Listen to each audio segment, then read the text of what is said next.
In this video, I'm going to tell you what the #1 piece of airsoft equipment you need in 2022. Alright guys, welcome back to Dragon Army Airsoft, and yes, this video is long in coming. Yes, I'm outside, so audio is terrible and I need to work on that. But today I'm going to tell you what the #1 piece of airsoft equipment you need in 2022, and that is a tracer unit. Yeah, so if you've been playing airsoft for a while or you're an old soul, I really don't need to tell you why you need a tracer unit. But if you haven't gotten one already, there's 2 reasons you need to get a tracer unit. First reason you need to get a tracer unit is the tactical advantage I believe a tracer unit has.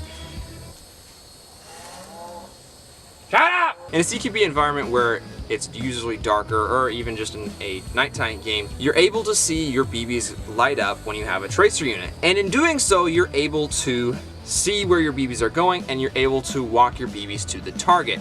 To me, this is a huge tactical advantage. If you're not on your gun, you're not on your optics, well, you can still send several shots down range, see where your BBs are going, and adjust your BBs while passively aiming, and you don't have to be on sights. The second reason being, they're just a heck ton of fun.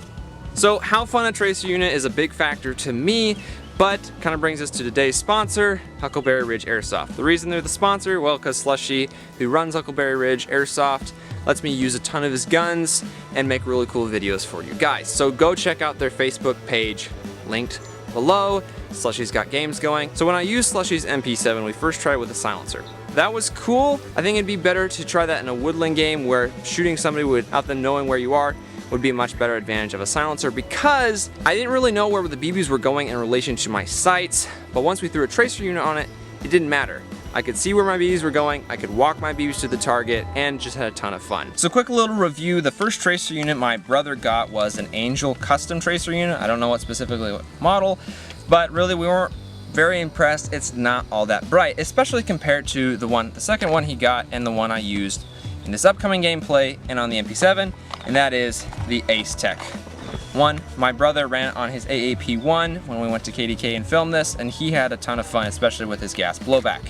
In comparison to the Angel Custom, this one's way brighter all around, so it's definitely the better purchase between the two. It also has some other interesting features that I think are a huge advantage. For instance, you have a setting where movement will turn it on, and then after a certain period of time, when you've set it down in the case, after 5 minutes it will actually turn off. And it's rechargeable, so you don't have to find any weird batteries. You just plug it in and you're ready to go. So next up, we're getting a gameplay with the Tippmann M4. Gotta say real quick, that thing was overpowered. I'm used to mushy triggers like on my P90 for a CQB environment, but that was my first time using an M4 with an HPA setup trigger.